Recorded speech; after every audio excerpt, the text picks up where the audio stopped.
Welcome to another edition of Trunk and Tales as we navigate what is happening in the world of national politics. I'm Stacy Smith, and if you happen to be watching this program, we urge you to hit the like or the subscribe button on whatever platform you happen to be using. Well, the first presidential debate of 2024 is now in the history books, and we will analyze how the candidates performed. Also, did they do enough to swing any voters their way? And we'll also discuss the race for control of the United States Senate.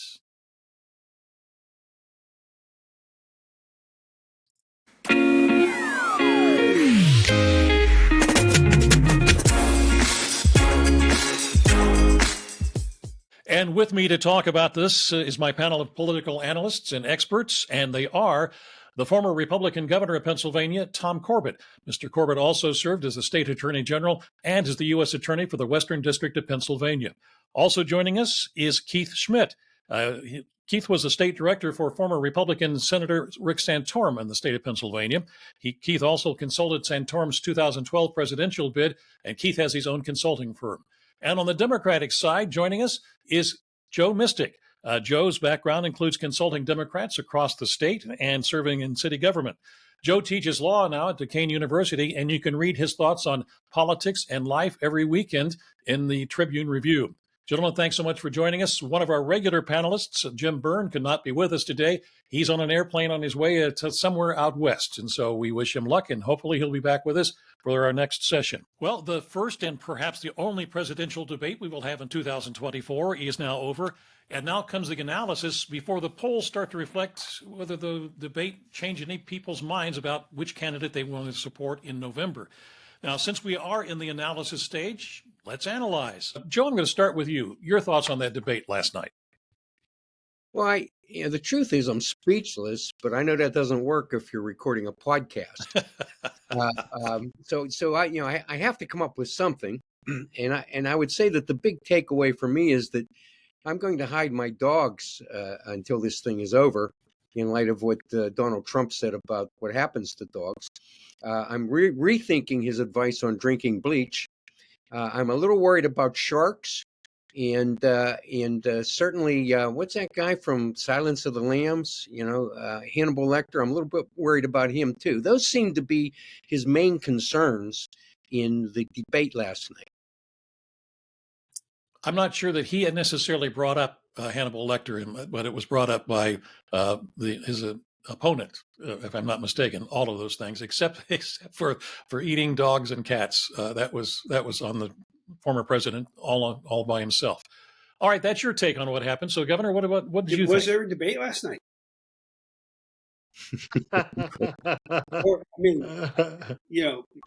Frankly, I had to rewind it because I fell asleep in the pregame show. And it was halfway into it, so I had to rewind it and start looking at it. A couple observations. Number one, these are not debates. For those of us who have participated in debates, these are just taking shots at your opponent and saying good things about yourself. No, there were no details. There was no issue of what exact policies that they are going to do. It was just glossing over it, and both sides are guilty of that.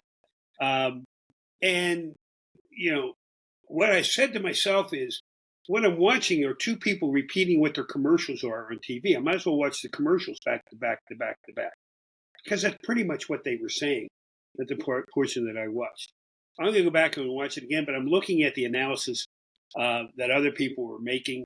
It appears that Mr. Trump took the bait in some issues. I'll have to go back and see that. He went down rabbit holes. I hear people saying he went down rabbit holes. He was debating somebody, or he was, I can't use the word debate.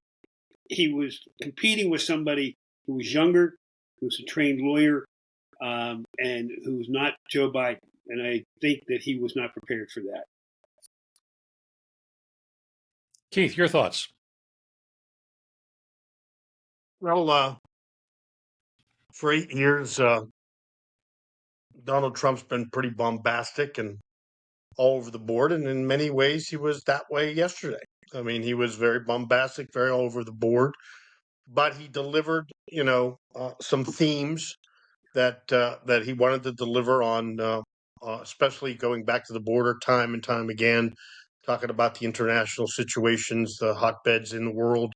and touching on the economy as often as he could. But his demeanor is, it's bombastic. It turns a lot of people off, turns some people on. I think the vice president effectively used the forum to begin to introduce herself. I continue to suggest that she's one of the least known vice presidents in my memory. So we're getting to know her, and I think she used this as a way to get to know her. But it cuts both ways. I think the turning the page worked for her. I think that's her theme. Let's turn the page.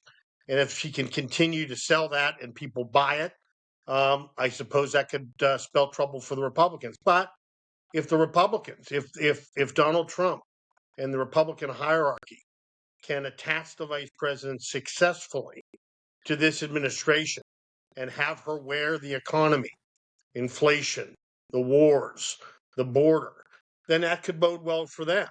I still believe that the country is enormously divided. And I'm not so sure that last night made a whole lot of difference one way or the other. Depending on how you came into this debate, I don't think you're going to come out a different way. I do think it's about momentum, and I don't want to say that crazy things are going to happen, but I think it's going to be a very consequential October. I think there's going to be a lot happening. Those October surprises maybe on both sides of the aisle. And it could literally, this election could come down to who has that swing of momentum the week leading into the election. It's going to be a photo finish. So I'm eager to watch how it plays out.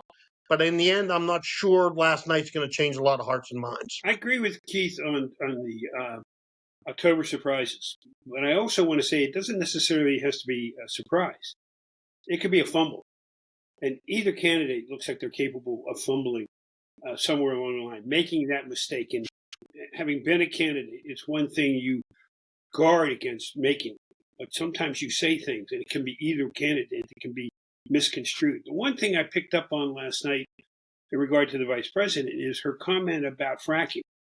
And she didn't clearly say that she would ban fracking. She didn't clearly say that she wouldn't ban fracking. She tried to play both sides of the fence, as I recall, and it was a very short segment. But I was thinking, and Joe, you would appreciate this, I was thinking, can I cross-examine her on that one point? And the thing is, the moderators never come back and try and pin them down that hard on that one point. Are you for it or are you against it? And I think there's a very effective commercial out there right now talking about her beliefs, her belief being against fracking. But she still has her beliefs, even though she says, well, she's changed her mind. I think that confuses the people out there. Finally, we're down to a couple percentage points, one way or the other. And it's the middle of September. It's going to move somewhere, but I don't see it moving real far. And I'll add this. What does this have impact on the Senate race here in Pennsylvania at the same time?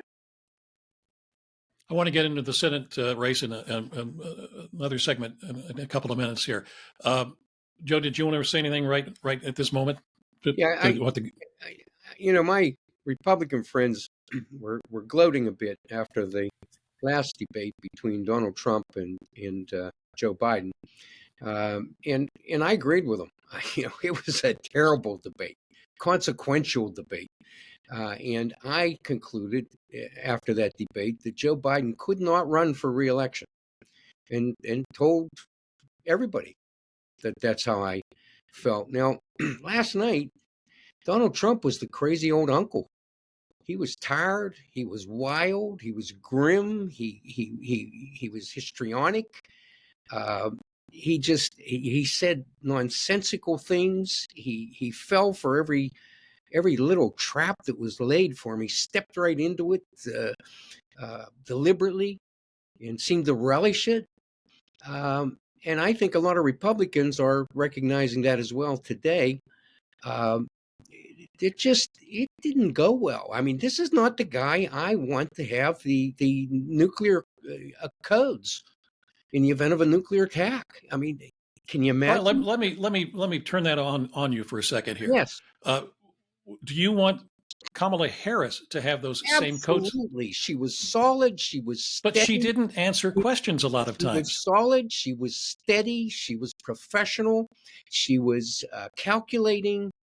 She was deliberate. She was a trial lawyer. You know what I want to do after watching last night's debate?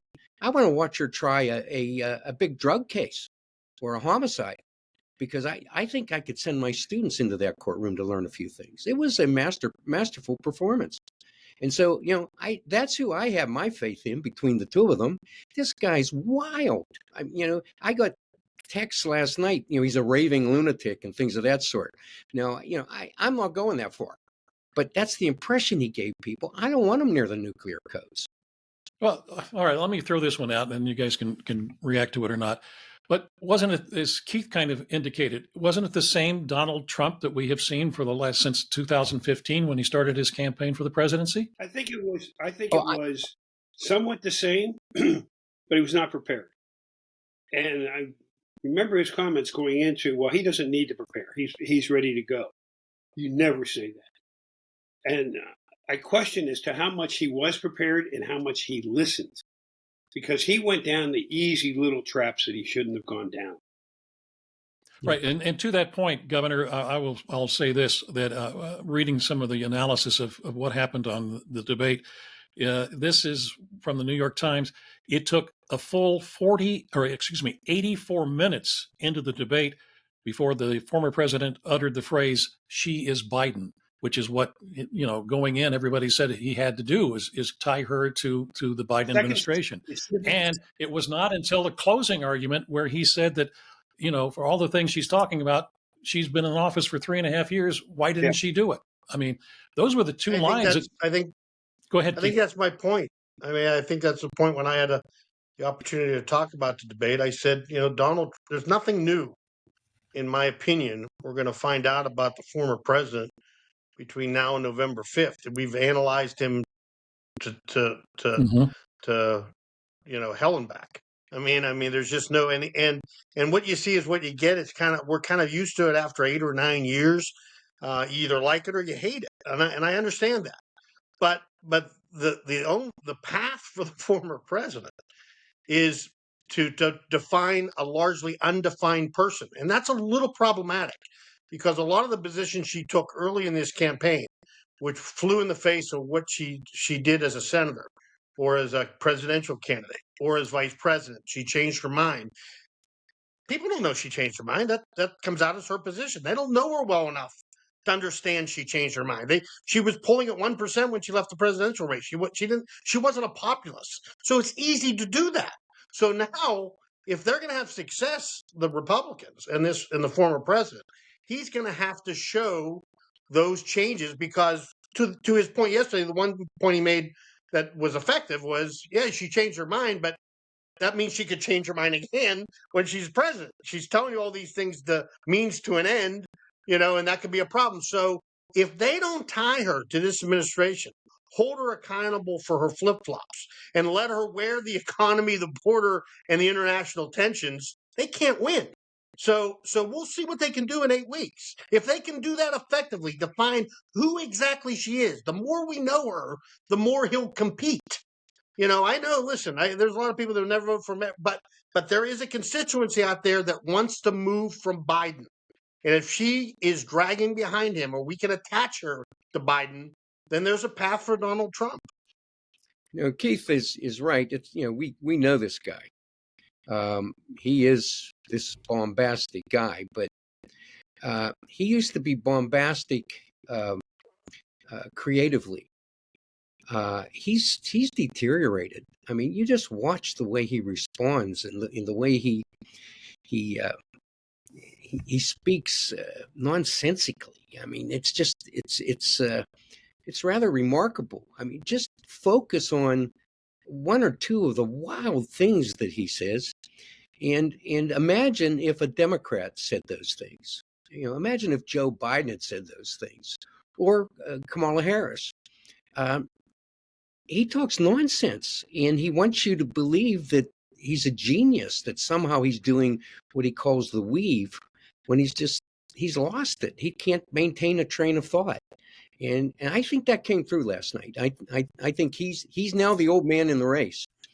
And well, that's what your party, the Democrats, have been saying now ever since Mr. Biden dropped out. Right. He's now the old man in the race. No, he's Joe Biden. Right. And where do you go with that when you spent the last year hammering away at Joe Biden? Yeah, we need to take a break. I do want to throw this out, and just yes or no answers would be great. There are many Republicans who are upset with ABC and the moderators in last night's debate, feeling that they were unfair to the former president in fact checking him, never fact checking her, and not pursuing her non-answers to some of the questions, including the first one: Are Americans better off now than they were 4 years ago? And she skirted that one right away. So. Governor, did you take anything from the moderators Actually, at all? I didn't watch it enough to be able to do that. Remember, I got to rewind and see it with today. Yep. So I can't answer that. Okay. I never touched the moderators to begin with, any. The moderators. As a veteran of debater, you know. Yeah. Like, I'd rather see cross-examination the way they do it in real debates. Yeah. Okay. That's good. Keith, your thought? Any comment on that? Republicans probably didn't notice it because they come to expect it. Yeah. Okay. The first thing you do when you lose, blame the referee or the umpire or whoever the judge is, right? All right. That's good. This is a guy who refuses to embrace the reality that he's lost in the past. Mm-hmm. Why would he start now? All right. Well, we've gone really long on our first segment here. We need to take a break. We'll be back in just a moment. Welcome back to Trunk and Tales as we take a look at the debate that happened on Tuesday night, September the 10th. Let's get into this. We've talked about, how well they performed or not, and some of you have already touched on this, and that is that winning a debate does not necessarily mean that it's going to push voters into your column. I think you can talk to Hillary Clinton about that, and maybe even Mitt Romney about whether that works or not when they allegedly won a debate. And there was also a poll by Reuters, and I find these a little suspect sometimes, but it's almost like a focus group thing. They had 10 people in who said that they had not made up their minds as to whom they were going to vote for in November. And of those 10, 6 came out saying they were more impressed or wanting to vote for Donald Trump than they were Kamala Harris because they said she avoided answering the questions about her policies and things. So your guys' take on this? Well, I will take that first. One of the biggest problems I always had is that the media always said, well, I'm not answering the questions. And I was answering the questions. I wasn't answering them the way they wanted me to answer. And that was not unusual to have that occur when I had a press briefing. Individually, it's a little bit easier to talk to reporters. In this case, she was skirting. But one of the things that they teach you when you're preparing for debate is if you don't have a good answer, skirt it. Well, I think that, I'm glad Reuters pointed out she didn't answer certain questions. And I would suggest she's never going to answer those questions. So, it's going to be on the Republicans to ask and answer those questions to the American people themselves and try to educate people what her answers might be. And as excited as I am that 6 out of 10 did it, there are 340 million souls in America. So I'm not sure how scientific that is. I'm glad we won the 6, but I'm not going to put a whole lot of emphasis on that. But I am glad it at least addressed that the concern of the people that voted in that way said that she didn't answer questions, because that is one point that I think was glaringly obvious last evening. Those interviews with so-called uncommitted voters, they're all nonsense. They mean nothing. Who picked them? Would you be saying this or the other way around? I say it all the time. Oh, okay. All right. Look, I think it was the Washington Post or New York Times had a front page story today with 20 uncommitted voters. All but 2 said Kamala Harris won the debate. It's all nonsense. They're just filling space. That's all they're doing, whether it's on the electronic media or the print media. All right. I'm not going to argue that one with you. And I said I had a caveat when I brought that up to start with. We'll take another break. We'll be back in just a moment. Welcome back to Trunk and Tales as we talk about the political debate that took place, the presidential debate on Wednesday night. Now, let's go also into the polls. Before that debate, the latest polls indicated that it is basically a dead even tie. The New York Times survey showed that the former president, was ahead by 1 point. The NPR PBS Marist survey had Harris up by 1 point, and a Harvard Harris poll showed that the race was indeed dead even. And this is from Tom Bevan of Real Clear Politics, and that is, if you look at the New York Times last poll, they went into the field the day after Joe Biden dropped out. So on her first official day as the de facto nominee on July the 22nd, they had Trump up by 1 point. So after everything that has happened, the switch and the convention and all of this, the race is basically where it was when she was made the nominee. So the polls haven't moved much at all. And I suspect that they are not going to move much again, absent an October surprise or an October fumble. That's what will do it. And the surprise could be something beyond the boundaries of this country, something going on over in Ukraine, something going on in the Mideast, in Israel and Gaza, or something going on in the South China Sea. Those are the surprises that we don't know that might be out there. But I think this country's already divided. We have a small group that have not made up their minds. You can't understand why at this point in time, because at least you know Trump, and you're going to get to know Kamala. But I don't think you're going to see much happen. And we're going to get to Election Day. Pennsylvania, Michigan, Wisconsin are going to be swing states on this one. And the polls in those states, it's the same thing. It's within a point of each other. Yes, as a matter of fact, the CBS News poll that was taken from September the 3rd through September the 6th, 50-50. That's how the poll came in for the state of Pennsylvania between Harris and the former president. And think of all the money that has been you were about spent to say something in this state alone on TV. Yes, and still to be hasn't spent. moved a thing. Yeah. I think there's no reason to believe that the polls are any more accurate in this race than they were in the Trump-Clinton race so many years ago. We thought she was way ahead in the polls. Mm-hmm. And we're talking these polls. You're talking about the popular vote, and Governor Corbett and I are getting ready to lecture on the Electoral Count Reform Act later today. You have to consider the Electoral College.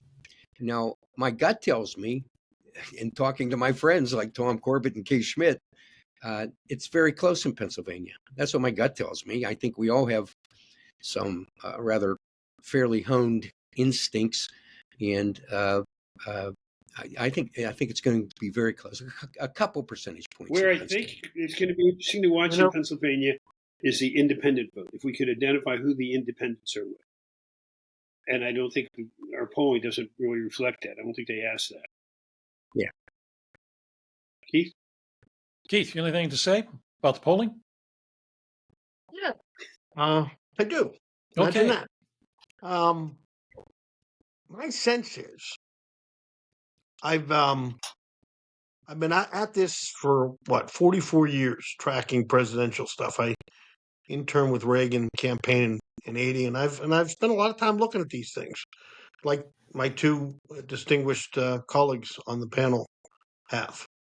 But not only is it dead even, I have personally never experienced a time in my life when everyone I know, and I know a lot of people, if I know them fairly well, I know where they all are. And I'm not sure I could change any of them. It's the smallest amount, in my mind, of undecided voters we've ever seen in the presidential election.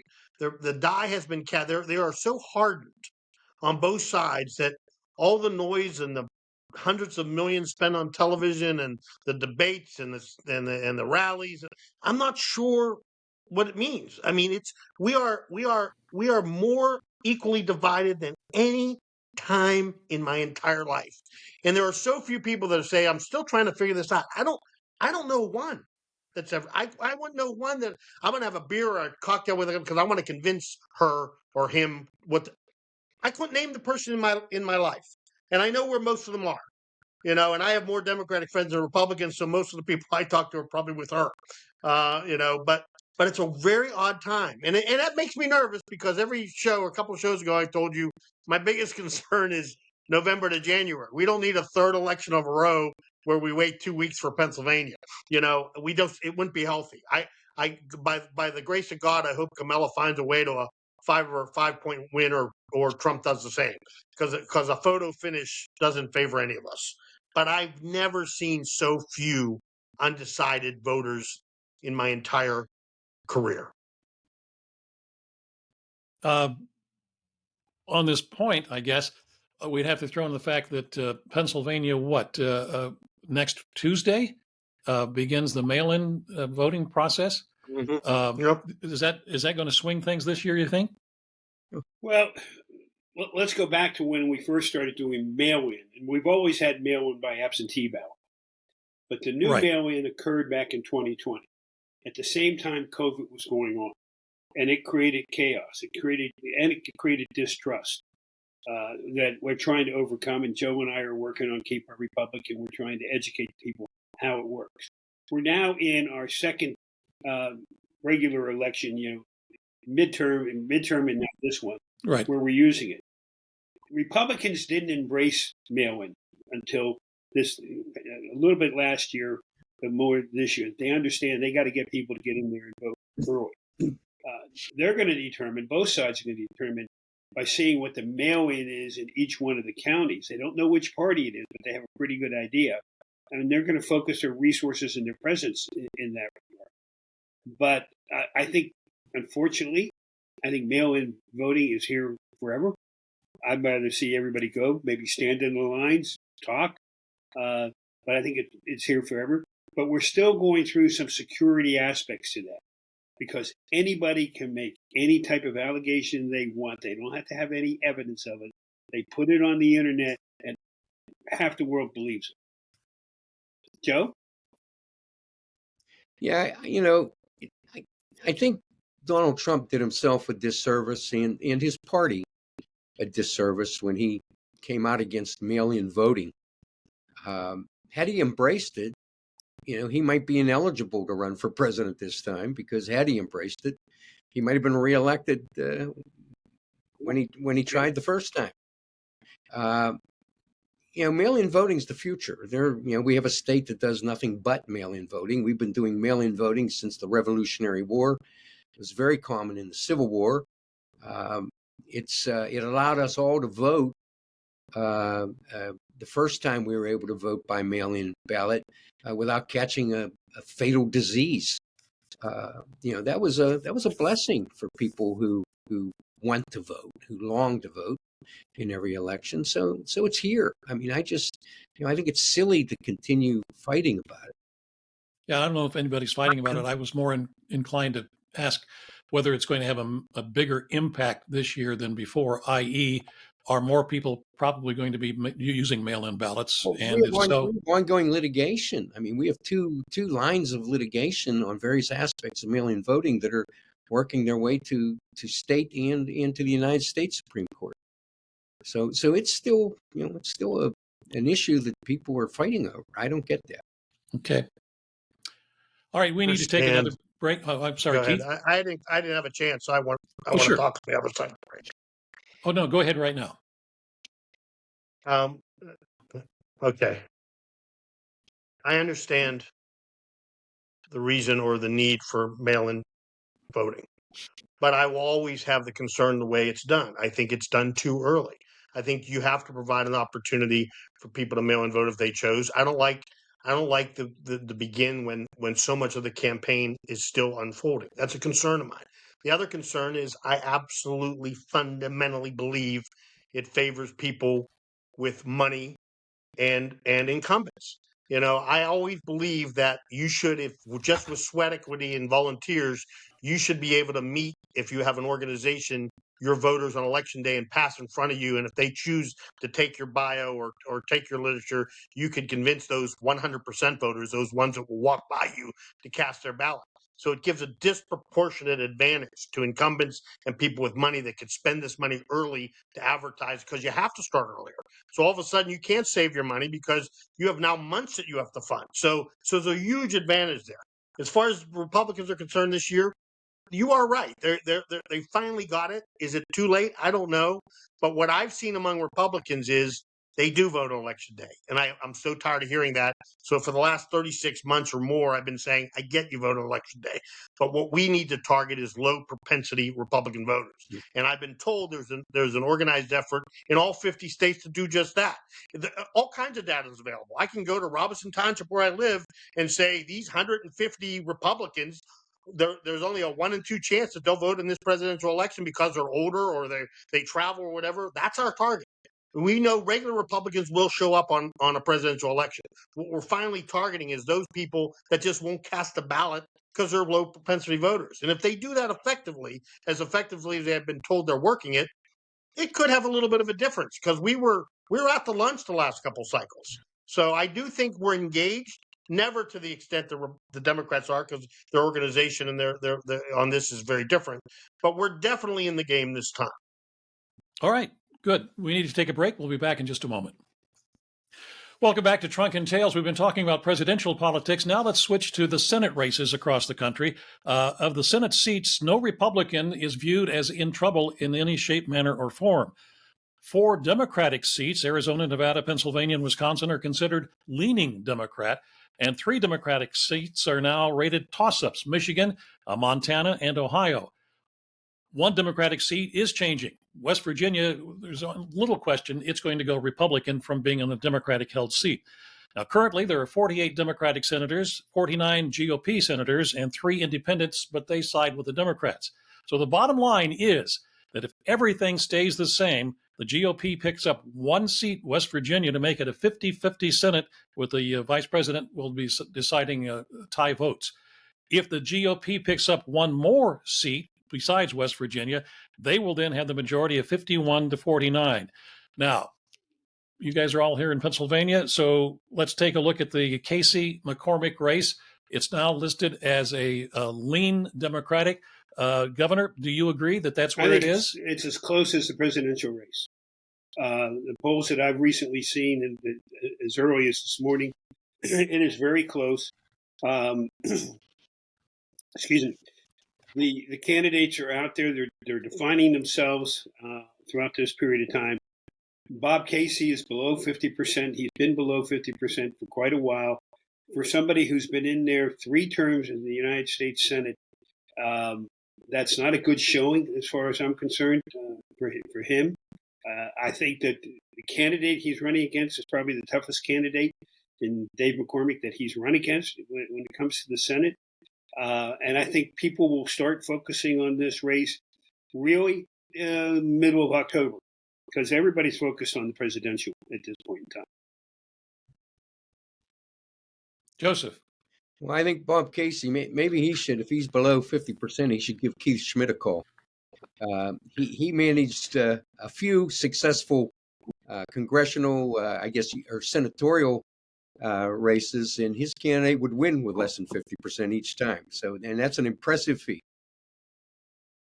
All right. Well, do you agree that it's that tight right now? I think it's close. I don't know whether it's that close. I still think that Casey has the upper hand for a couple of reasons. One is that his family name, Robert Casey, his specific name, has been on the ballot for over 50 years in Pennsylvania, quite successfully. It's the Heinz ketchup of political names. The other thing is that I think that McCormick still, I'm still seeing stuff. I saw some stuff today about him not being a Pennsylvanian, about him being a carpetbagger, and so he has to continue to fight that. And I think some of that is the fault of his own party attacking him the last time out. Well, I've said many times that this is the cycle. In 06, 12, and 18, his last 3 elections, they were Democratic wave elections, complete Democratic wave elections. So his timing was magnificent. It's not going to be the case this time. We all know that. And all polling suggests that it's a change election. So as much as I agree with Joe that the Casey name is an absolute institution for over a half century in Pennsylvania politics, there could be some fatigue there. People want change. And if they do want change, that would bode well for Mr. McCormick as well. But to be honest with you, I'm a little concerned. I think McCormick has to change the strategy in the home stretch. In my opinion, and I don't watch a lot of television, but it's on a lot, and I hear in the background, I hear other people talking about what they're seeing on both sides, both the Casey team and the McCormick team. But in my opinion, he's on defense way too much right now. And if you're on defense as a challenger, that's a problem. And I think there are some things that he could be on offense, trying to educate people about some concerns they may have with the senior senator. But again, he's the guy there for a generation. We're asking him, we're asking people to make a decision, against him. So we have to make sure we give them a reason to do just that.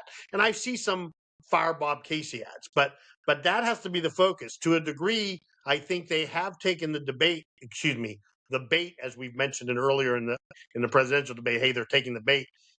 I think on too many cases, they're taking the bait from Casey and they're defending themselves. They need to be on offense. They have to get off defense if they're going to win a close election.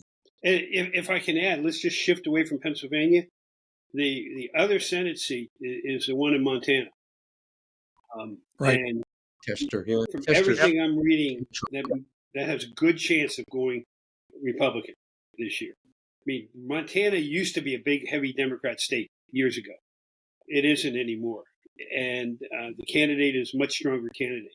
So if that would happen, and if McCormick would win here, that would give the Senate majority to the Republicans. Everything else falls in line. Yeah, well, West Virginia will also be that way. So right. And quickly, your thoughts on Ohio, Governor? I don't have one. I really haven't looked at that one. Okay, that's fine. Good. Gentlemen, thank you so much for joining us once again for Trunk and Tales. It was a good session. We'll meet again in a couple of weeks. Hopefully, Jim Byrne, the former state Democratic Party chairman, will be with us, and we'll talk some more politics at that point. Thanks again for joining us, and I hope that you join us again for the next edition of Trunk and Tales. Thanks, Stacy.